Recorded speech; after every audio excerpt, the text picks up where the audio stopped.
Welcome everybody to my deep dive with Dara, and we're talking about art today with Timothy Whealon.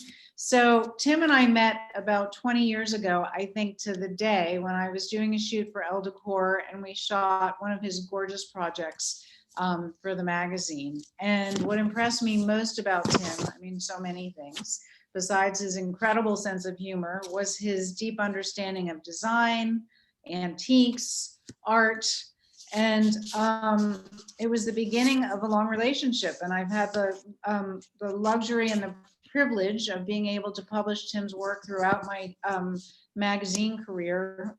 We did many projects for Elle Decor, Veranda, Domino, and I feel really grateful to have him here today. And I want you to please join me in welcoming Timothy Whealon. Hey, Tim. Hey, Dara. So nice to see you. Thanks for joining us. I thought we'd start just by your giving us a little bit of a background about how you got into the design business and where your deep love of art developed. Yeah, I was English and art history major at Kenyon and studied art history when I went abroad my junior year at the University of Edinburgh. And I think really being in front of art at the National Gallery in Scotland, being a boy from the Midwest kind of changed my life. And we had our tutorials in front of, the National Gallery of Scotland has one of the most amazing fine arts collections, and it's very intimate. It's not like going to the National Gallery in London. And I think that kind of had a profound effect on my love of art. And that year, just traveling all around Europe, spending a lot of time in Paris every weekend, leaving dark Edinburgh to go to Paris and exploring Paris in my 20s. I turned 21 in Edinburgh, I think kind of changed my perspective on art. And then when I graduated, I did a bank training program in private banking on Wall Street. And I don't think it was the best fit for me, but I survived and finished it and was a funding officer in private banking for 3 years. And then went back to school with Sotheby's in London and studied, really did a lot on furniture that year and studied English furniture. But, we toured all the great country houses. We had all our tutorials at the National Gallery, at the Wallace Collection. And I think that was like my second kind of real awakening into art and architecture and antiques. And then right when I finished the program, Sotheby's used to run an apprenticeship program, which they used to call the bursary scheme. And they hired 5 people with both business and art backgrounds. And we rotated around the company. I rotated for almost a year and a half. They put me on special projects at the end. And I have to say that for me kind of cemented everything, because we were at an auction house and every time a new sale came in, the expert from the department, and we were in every single department. I was in silver, I was in the business department, I was in contemporary art, I was in old master paintings. But just having that walkthrough with someone that had so much knowledge and seeing such amazing things and being able to touch it and catalog it with someone that had so much knowledge, for me was just probably kind of brought all the academics and everything I had seen. It brought everything together for me. That's so cool. And then when did you decide to go? I mean, I knew you had a significant background in, the decorative arts, and I knew that you took it really seriously, but I didn't know it was that extensive. So at what point did you decide to become an interior designer? When I left Sotheby's, I was going to go work for this lady in Chicago called Leslie Heineman, who has a small regional auction house, and moved back to the Midwest.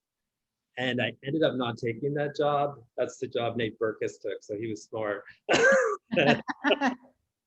And you did all right too. But yeah, he did pretty well with that. And then I stayed in New York, and I was helping people. I had met some clients when I was doing the Sotheby's course in London, and I had been helping them find things at auction when I was working at Sotheby's and locating stuff, mainly decorative art, some paintings. And when I left Sotheby's, they asked me, they were working on a project for Saul and Gateford Steinberg at 740 Park Avenue. And Mark Hampton had decorated the apartment.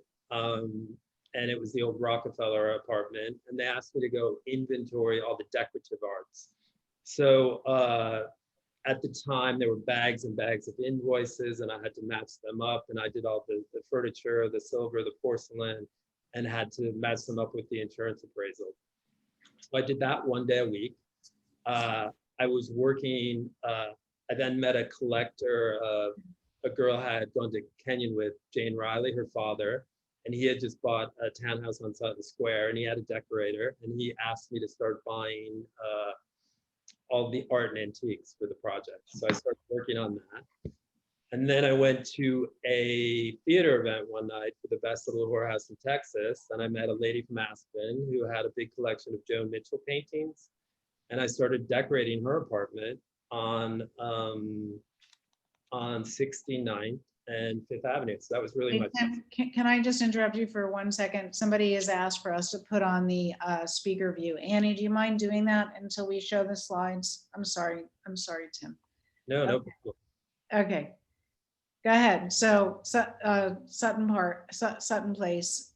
Sutton Place, and then I did an apartment for a lady who lived in Aspen in New York who had Joan Mitchell's canvases, and I love Joan Mitchell. She's one of my favorite artists. So I started working on that. And then shortly after that, my client who I was buying stuff for in London also asked me to, he had bought a grade 2 Regency house, the house that you shot for Al Decor many moons ago, where you made me be photographed with their poodles. I haven't forgotten. At the end of a very long shoot when you were tired and very long fun. And that client said, how would you like to move over to London and manage the whole project, buy all the art and antiques, hire the architect, be involved in all the architectural fittings, the hardware, the restoration of the existing plaster moldings, the Portland stone. So I basically took on that whole project, moved over to London for the project for about 1.5 years and kind of went back and forth between London and New York. And that was my first real design project, I would say, you know. And I mean, it was so beautiful. We're going to look at this project in a few minutes. Actually, maybe we should do that now. Annie, if you scroll through, we'll tell you when to stop. Annie, yeah, that's it. So pretty, and so many gorgeous art and antiques. Mostly classical stuff though, right? Well, it was a mix. I mean, we modernized the house. We hired a modernist architect who had worked for David Chipperfield. His name was Jamie Faubert, and he had never worked on a classical house. He was a real modernist. So the bathrooms were more modern. He and I went to the Soane Museum together and got inspiration for the client's library. The picture that you're looking at is the original Portland stone cantilevered staircase, which was absolutely beautiful. And we had to get permission from English Heritage. There was an Edwardian loo hanging at the top of the staircase. And the way that English Heritage works is it's part of the history of the house. So it becomes a furniture and fixture. So we had to argue to get it removed, and it was a very, very interesting project, and I learned a great amount, a lot from that project. You know, was it initiation by fire? Sounds like it. It was, because I was buying, you know, very expensive pieces that country house auction sales. Like the piece you're looking at came from a great English country house called Hackwood House. And Christie's had a big sale, and the mirror above it is by a guy named John Barty, who's one of the top English cabinet makers, and we purchased that at the Hackwood House house sale. So it was very interesting, and the console underneath it came from, I think that came from Christopher Gibbs, who is one of the top English furniture dealers. Yeah, amazing stuff. So yeah, it was a real learning experience, but I definitely. I think from a young age, and I think this is probably true of every good interior designer, you know what questions to ask and you know what you don't know. And I was a generalist at that point, and I knew a little bit about a lot of things, but not a lot about probably anything. And I knew the right people to ask, the right people to go to, the right restorers to go to. I worked with this girl, Asha, from Carvers and Gilders, who's one of the best gilders in London. I worked with one of the best furniture restorers in London. I worked with Hatfields, a guy named Philip Ashley Jones, that helped me with all the lighting fixtures. So I knew the right places to go and the right questions to ask. This is also that same house. It was sort of more on the modern side of that house. But I think that's such an interesting and really significant point, is like a lot of people, I think, are afraid of asking questions. One of the things that made me a good editor and a good, being, I mean, I think one of my great strengths is bringing back great film from a shoot. And it's because I used to ask photographers, what kind of lens are you using? What kind of filmer? I mean, that was back in the day. What kind of film are you using? Why are you doing this? Why are you doing that? And I think it's one of the things that I think has sort of gotten lost, is a lot of people have lost their curiosity and their ability to drill down and ask questions. And I think that is such an important, thing to do in life. I really do. I couldn't agree more. I think it's my curiosity that keeps me interested in this business, and my curiosity in so many different things. And the fact that my favorite book as a kid was Curious George, I don't know. But I think you're spot on. I think curiosity is what brings you to these places, and I think then knowing what you know and knowing when to ask the right questions is what I think guided me along my kind of journey as an interior designer. So why do you think art even matters? Wow, that's a really good question. I mean, I think art, it's such a hard thing to define, but I think even during COVID, when we think about like how people have gravitated online to art and museum presentations and stuff, I think art matters because it takes you to another world, makes you think about things in a different way. And for me, looking at art, living with art, and it depends on how you define art, if it's art with a capital A or decoration, but art for me kind of completes a composition for me, because I'm not a decorator that decorates with a capital D and puts tons of trim everywhere. My interiors need the art, unfortunately, sometimes, because sometimes the client doesn't buy the art right away after we install a project we spent 1.5 years, 2 years, and you install it. And it looks beautiful, but you don't have that piece of art that you need right away. And you just have to be patient that it's going to come, because for me, the art kind of completes my artistic vision. And I'm not one to put a bunch of decoration on the wall just to finish my vision if I think there's a possibility of doing something more exciting. Yeah, that's really interesting. So it's really an integral part of your design. So at this point, I mean, you've come a long way from that London project. I mean, gorgeous interiors. I think you're more known for being an interior designer who knows a lot about art than somebody who knows a lot about art who does interior design. But at this point in your career, do people hire you for your knowledge of antiques and art? I think they do. I think especially art, or they hire me because they like my aesthetic, and then we go on a journey of buying art together, and they learn and grow. Or, I did this project last year in North Carolina with these amazing clients who, it was such a journey for them on buying art, and the main great room was so simple. I mean, it had basic linens and bronzes and abaca rugs, and it needed the art to kind of complete the house. And it was such a joy working with this client, because at first it was a lot of trepidation, a lot of nerves and fears, and she had never really bought or spent a lot of money on art before. And I think it was just when people, when you take someone on that journey, and you see the joy that they have when they buy something. And again, I'm not one that, I don't sell art, or I don't push art. Art is a very, very, very personal thing. And I kind of look at myself as a kind of a guide to people and a curator, and I bring things to them and I show them things, and I watch their reactions to things that they like, that they don't like. It's a kind of it's a kind of artistic friendship that you go on, and you have to take people to galleries and art shows, and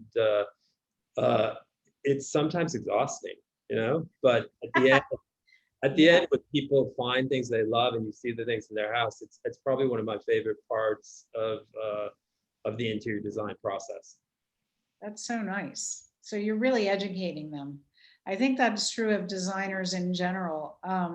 Sometimes I don't think they get credit for educating their clients into, why things are important and why you want to be oops, sorry about my dogs, why you want to be a steward, to carry things forward. I think that idea is so important too. So for you, at what point does art come into the project? Does it come in at the beginning, the middle, the end? Does it depend? It really depends. I mean, sometimes you're lucky enough to start working with a client that already has great art.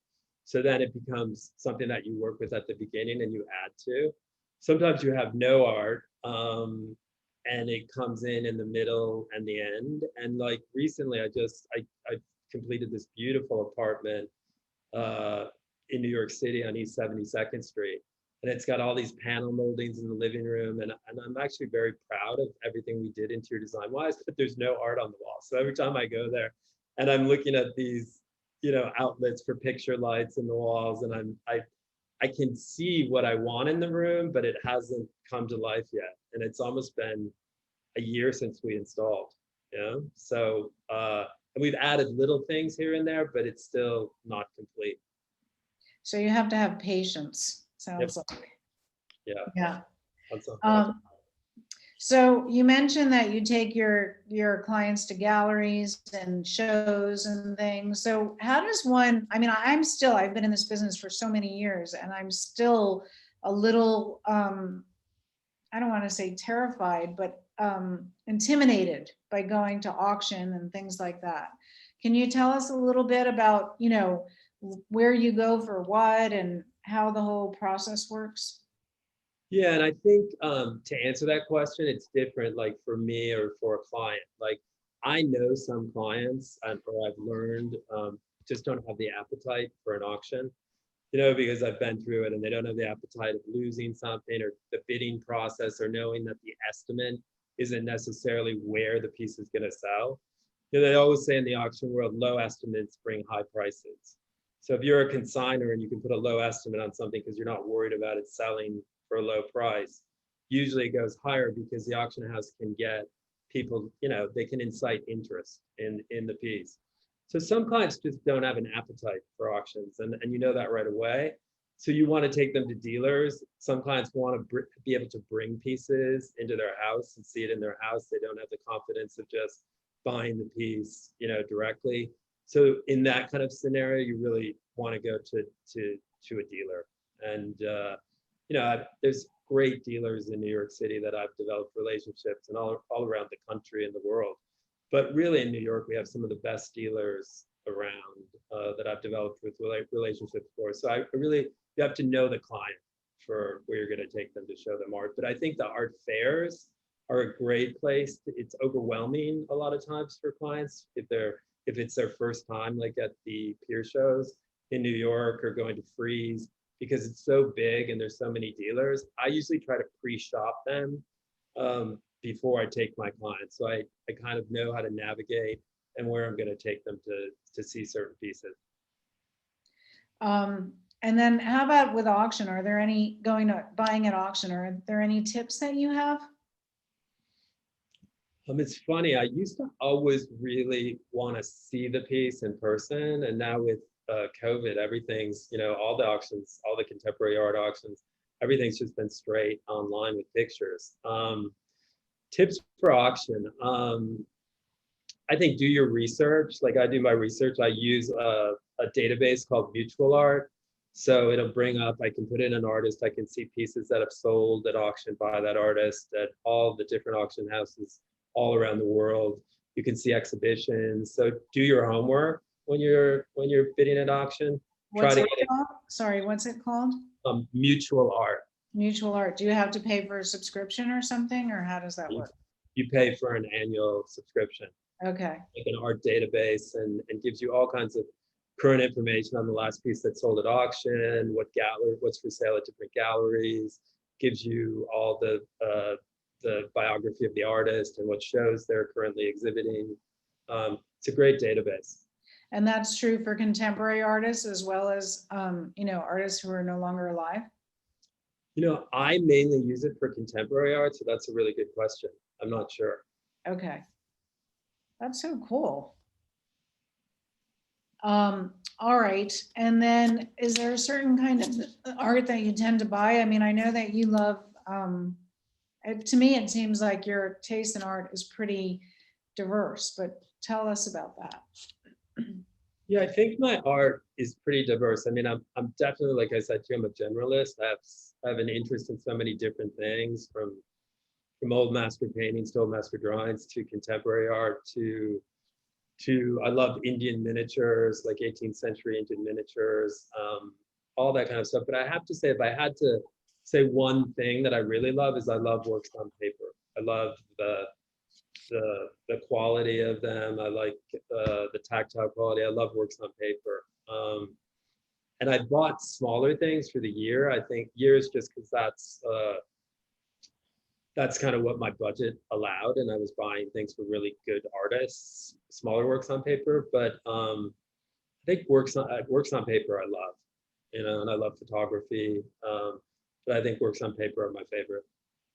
So in terms of investing, do you think that's the best way to go? Like, if you can't like afford the masterpiece, or, like the proposed the masterpiece that everyone thinks is the masterpiece, but might not be your favorite thing, to go for smaller, lesser known things by that artist?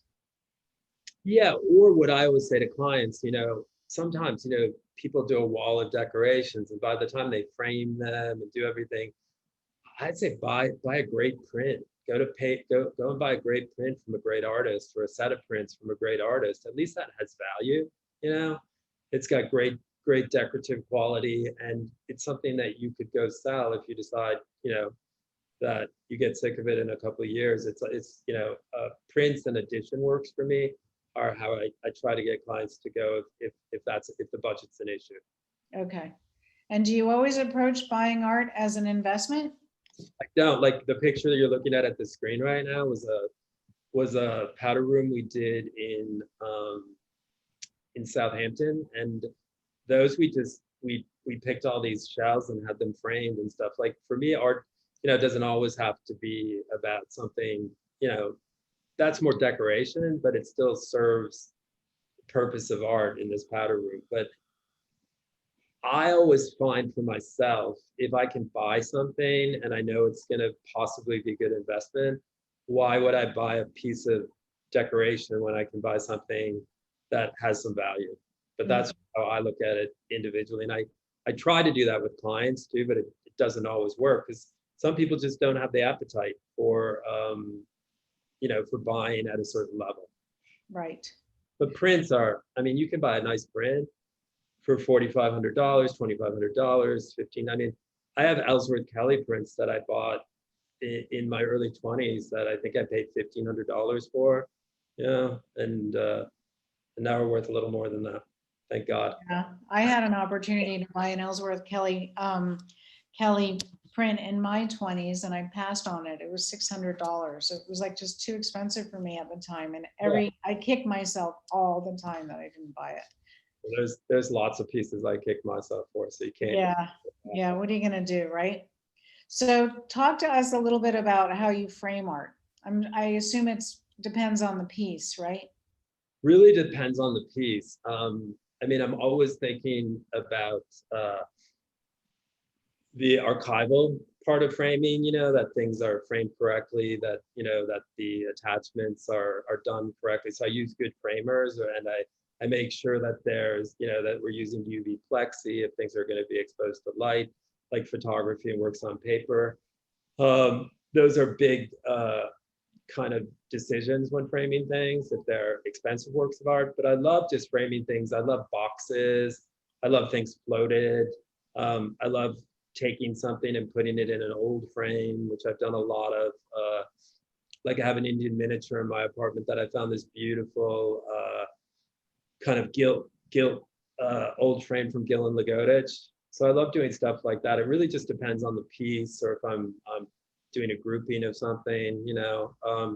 But framing is a very important part. And I see that sometimes, you know, you use art as like a single great piece of art as a focal point, but that you also will hang things salon style.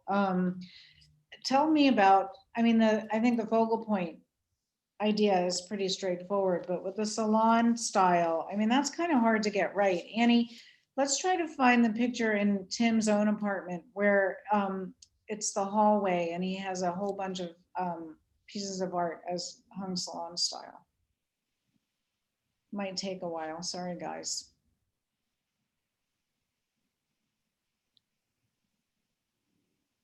There, but there's another one too that shows more. Can you keep going? I'm sorry.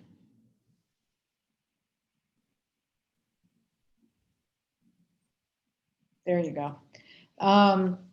So is that hard? And how do you get the balance right? And I mean, do I you think, you have know, this amazing go guy. ahead. Andrew would help me. I mean, he's an artist, and his wife, they moved to Guggenheim because his wife was a curator with the Guggenheim in New York, and she became the head curator at the Guggenheim in Venice. So he moved to Venice, but he would really help me with that. But yeah, it's difficult laying things out. But what I find so interesting about even looking back at this wall is that Ellsworth Kelly at the top is in storage right now. I sold the little blue Herman Anderson on the right. And the two Giuseppe Pannoni drawings, which are above the bust, are both, I sold those as well. So that whole wall has changed, you know, over a probably 7-8 year period. And it doesn't make you sad to sell things, or that's just part of the process? You know, sometimes it makes me sad, but then I always find something else that I love. I think that's part of the fun. I think it should be organic. And do you buy differently for yourself than you would for a client? I think I might, I might buy a little more impulsively for myself than I would for a client. Like I might just buy something because I like it, where I normally wouldn't do that with a client. But I think I have the same kind of parameters and kind of things I go through when I buy for myself or if I buy for a client. Okay. And if you were teaching somebody about buying art, what's the best way to learn about it? You know, so that someone feels confident to buy something that they, you know, and not have it lose its value or not get scammed or whatever. So first of all, I just want to put in equivocation that when I buy art from clients, I don't sell the art to them that they should buy art as an investment. I tell them that they should buy things that they love always, and they shouldn't buy them because I love them or that I'm telling them to buy it. I always start with that. So I look at art as something that's, as I said, very personal, and someone should not buy something, you know, just because they think it's a good investment. But if they're going to buy something they love, I also want it to be a good investment for them. And so to answer your question, how does someone go about doing that? I think they look as much as possible. The more you look, the more you see, the more you go to shows, the more you look online at things, the more you go to galleries, the more you expose yourself and see things and get a sense for pricing. I think that's invaluable. I think following the auctions is really, you know, it doesn't have to be the Christie's or the Sotheby's. It can be the smaller regional auction houses where you can get, you know, bargains on prints and other things. But I think it's really, really looking, you know, and really, and going with your gut. You know, if you like something, go with your gut. Don't fight your gut. I mean, you've always had a great kind of intuitive feeling for art, like the paintings that you bought in Europe and in Belgium. They've been things that you find on a buying trip and they just move you, you know? And I think that's a really good way to buy art. And I can afford them. Yeah. That helps too. But you can get really lucky with art. I have a friend who once said, a woman will drop $1,200 on a pair of shoes, but when it comes to buying a pair of, a piece of art, they'll balk about it. And it's really true. I mean, you can find a great piece of art for $1,200 and people will hem and haw. And really, if you put it in perspective, it's not a lot of money. I mean, I'm sure that many of the things you buy are more than that, but even still, like you can find a great painting, like many of the things I've found are, around that number. And I think they're amazing. Yeah. Where did you find that amazing portrait painting that is in your front hall that we had restored? So that was a great story. So back in New York, we have the 26th Street Flea Market. I don't know how many of you listening are from New York, but it was the best flea market ever. And I would go religiously every Saturday and Sunday. And I'd get there early and I'd take a couple of walks around usually before buying anything. And I had seen this painting that had a big tear in it, but I didn't think that hard about it. And I walked around and I walked around. And by the time I got to it the third time, the sun was shining on it. And it was so beautiful. Like I just couldn't get over it. And it was $900. And I remember I had to, and the signature was Geocalfe, Geocalfe. And I remember I had to go to the cash machine twice to get enough money because back then, you only paid cash. Yeah. And I was like, how am I going to get this home? I found a taxi driver to, put it in his minivan or whatever. And I got it home. It was quite tall. It's probably like 6 or 7 feet tall. It's a portrait. It's a beautiful portrait. So then you helped me get it cleaned. And it turned out that the signature was actually GB Cole. Like after it was cleaned, the signature had changed. Like they were able to find out who the artist was.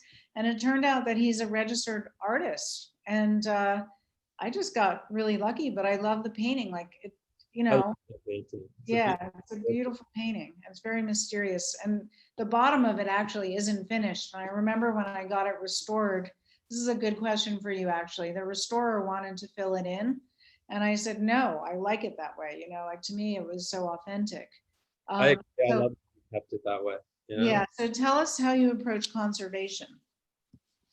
Well, it depends again on the piece, but again, I know the right people to go to and the right questions to ask. I think that's the first, even when I was dealing with old master paintings, I would get referrals from Sotheby's and use the best people. I think that's always the key with conservation. And conservation, I look at, I want to be as conservative as possible with the conservation. I mean, because sometimes there's something beautiful about patina that people strip away. And if you don't have the right restorer or, the right person working on something, they can totally damage the value of a piece. So it's knowing the right questions to ask and the right restorer and trying to do as much as possible to enhance the piece without doing a lot of in painting and stuff like that. That's not necessary on some paintings, Yeah. So do you have a restorer in New York or anywhere that you would recommend? There's a guy that we used to use a lot when I was doing Old Masters called Simon Parks, I think his name was, who's very, very good, who's used to be on the Upper East Side. I used to use him. There's a couple people in London that I've used before. It just really depends on the piece. Okay.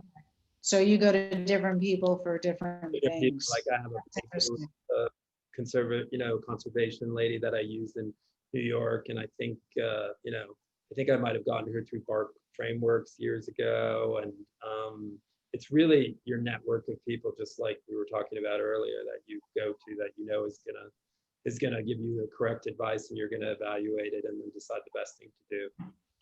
Yeah. Okay. Interesting. So are there any pitfalls to avoid when buying art? Pitfalls to avoid. I would say don't try to buy like something trendy just because you want to be, part of that. Again, buy art that speaks to you. Don't buy art because someone else tells you to. Although if you listen to a good art advisor, probably over the last 20 years and bought some contemporary art, even if it didn't speak to you, you probably would have done well because it's gone up, so much in value. But I would say just buy things that speak to you. I mean, I think I was telling you the other day, I've never regretted anything I've ever bought, but most of the art that I buy is either very poetic or very graphic or very understated or very something. So a couple of years ago, I really wanted to own a Richard Prince, and they had this Playboy series show at Barbara Gladstone Gallery, and the piece that I wanted, it was this little purple part of the series, and it was sold. So then they offered me this other piece, and it was a kind of Playboy cartoon, and it had a couple greeting their guests, and the husband said to the guests, "Oh, my wife's upstairs getting undressed," and they were all in the nude. Instead of saying getting dressed, getting undressed. It was very playful. And I wanted something kind of fun and different because I thought my art was too serious. And in the end, I never liked the piece. I can't sell it, Interesting. So don't try to buy something that doesn't speak to you personally. Yeah, that's great advice. So where do you think the art market is headed? I mean, it seems to just go up and up and up. You think that's going to continue? I mean, the sales that happened at the beginning of COVID in the contemporary market in March were crazy. I mean, the prices were crazy. The last couple of sales that happened in London haven't been doing as well.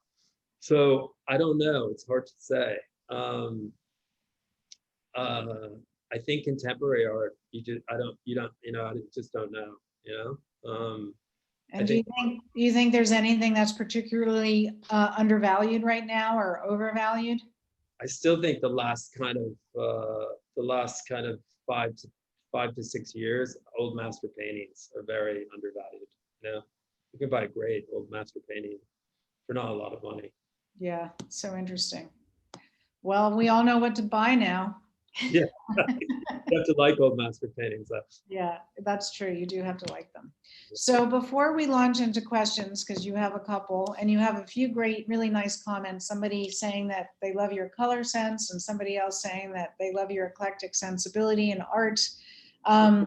But is there anything in particular that you want to speak to on the slides? I'd love to speak to that.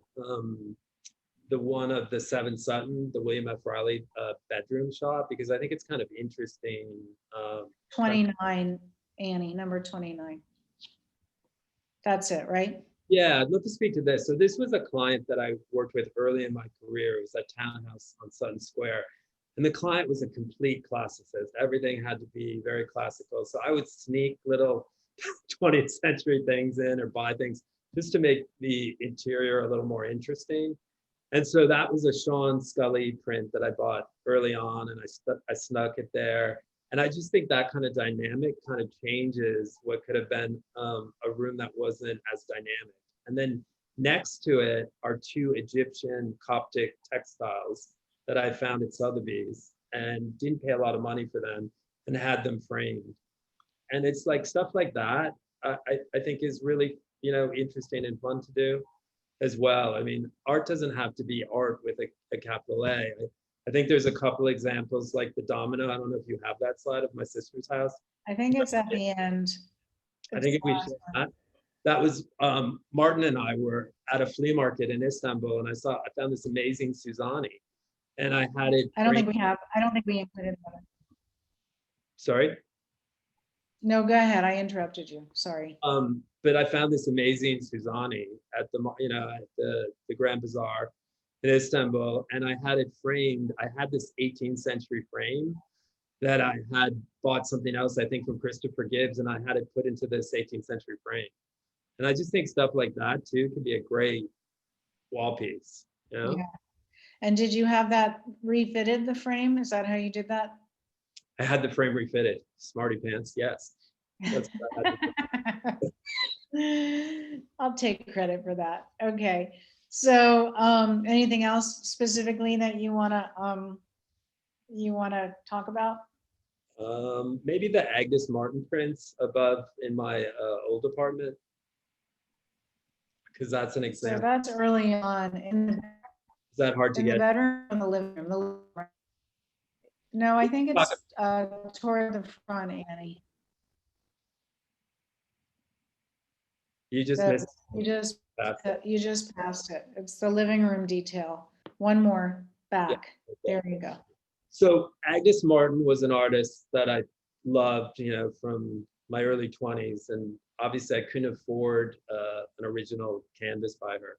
And so I had seen these prints. This edition came up with paste prints, and there was a set of 4. And I think that's just an example. I mean, at the time for me, it was a huge amount of money. I think I was in my 20s, but I love those prints, and I never regretted buying them. I ended up selling them at one point to buy something else, but I did so well on buying stuff like that. But I think that's an example where you can buy a great artist and you buy a big edition. That was a large edition. It was a set of prints, but they were beautiful. Yeah, so beautiful. That living room, that was from an Elle Decor shoot that we did, not the original one. Yeah, exactly.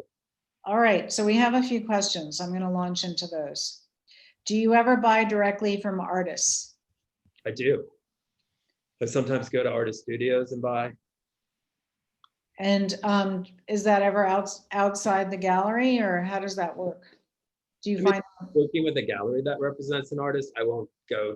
Sometimes the gallery will send me to the artist studio, which has happened before with clients, but I would then buy through the gallery and respect their relationship. But I have done other artists visits to studios in New York and bought from artists, outside of the gallery world. Okay. Here's another. How do you make money on the transaction of the client purchasing the art? Are you purchasing and reselling or taking a commission?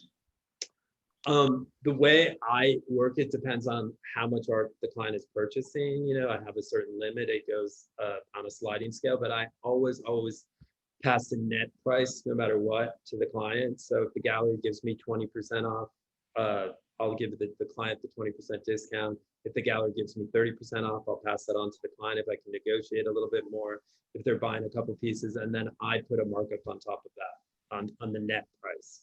And it really it's anywhere from 20 to 35% based on how much the client is spending with me, or if it's a whole project, if it's a one-off thing, it really depends. Okay. I have a cute comment. Please say hi to Tim from his friends and admirers, Lisa and Nina from Norway. That's so cute. I love it. All right, here's another question, and I encourage you all to ask a question. So you mentioned framing briefly and how important it is. Do you feel framing is a must on significant pieces, specifically oil on canvas? Do you ever leave the piece up unframed? Very good question. Yeah, on canvases, sometime I'll leave the piece unframed, and I like that. We put the job I was talking about in North Carolina, where we put this Kai Fonseca, it was unframed when we bought it, and then we went back and forth on whether to frame it or not frame it, and we ended up, because it needed a little more, the piece needed to be a little bit bigger for the spot, we ended up framing it, but just very simple in like a box, So yeah, framing is something that I look at individually with each kind of area and where we're hanging something, or if it's a group. But like I said, it's always with conservation. And like this is on the screen right now is a photograph that came from Yancey Richardson Gallery, who I've bought a lot through. She's probably one of the best photography dealers, I think, in the city. So knowledgeable. And this is an artist called Andrew Moore, a photographer. He's kind of known. He did a lot of pictures of Havana early on, with all the buildings and the decaying buildings. Beautiful, beautiful photographs. And I had bought those, God, almost 20 years ago for this client's office in London. And this is an old Motown movie theater in Gary, Indiana. And you never know. It looks like it could be like a classical ruin. But anyway, getting to the framing part, so it's a photograph. So there's a lot of natural light in this room because there's a conservatory. So we were very careful with framing this. I think we used optimum museum glass because we didn't want a reflection, in the piece, and it only comes in a certain height and width. So there's lots of factors like that when you're framing a piece. Beautiful. Okay, you're such a wealth of knowledge. I really appreciate your participating in this panel today. All right, so have you ever commissioned a piece of art and when delivered, the client refused it? If so, how did you handle the situation? That's a very, very good question, but I have never commissioned a piece of art. What would you recommend?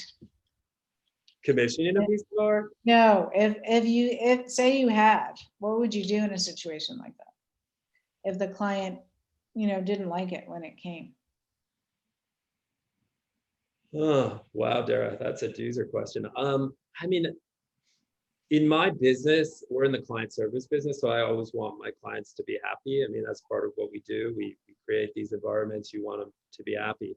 But if someone goes in and commissions a painting by an artist, hopefully I've educated them along the way. They've seen different pieces by that artist and they know what they're getting into before they commission it. I think that's a slippery slope. If you commission a piece and the artist delivers the piece that you commissioned, I don't know if there's a lot you could do, There's that powerful scene in The Crown, right, where Winston Churchill burns his portrait, because he looks old. So intense, that scene. It's an intense scene. But Winston Churchill was an artist, and I think he used to paint and also destroy a lot of his own paintings. Yes, that is true. That is true.